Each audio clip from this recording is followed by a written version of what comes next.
Inilah sosok Husniati Subair, ibu hajah yang ditemukan bersama Dr. Faisal di penginapan. Sosok Husniati Subair menjadi perbincangan publik karena ditemukan bersama Dr. Faisal yang sempat dilaporkan hilang misterius. Keduanya ditemukan di penginapan 42 Paleleh, Kabupaten Toli-Toli, Sulawesi Tengah pada Kamis 26 Mei 2022. Penemuan Dr. Faisal setelah 20 hari menghilang membuat keluarganya senang sekaligus kaget. Hal itu karena dokter spesialis radiologi itu ditemukan dalam keadaan selamat namun bersama wanita lain yang bukan istrinya. Sosok Husniati Subair, wanita itu bahkan dikenal dengan sebutan Hajah Husniati Subair.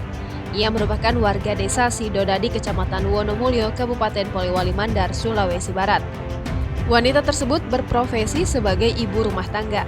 Diketahui Dr. Faisal dan Hajah Husniati Subair berencana untuk menginap 1 hari di penginapan 42 Paleleh, kemudian akan melanjutkan perjalanan ke Gorontalo untuk mengantar Hajah Husniati Subair ke Makassar. Saat ini keduanya tengah berada di Mako Polres Buol.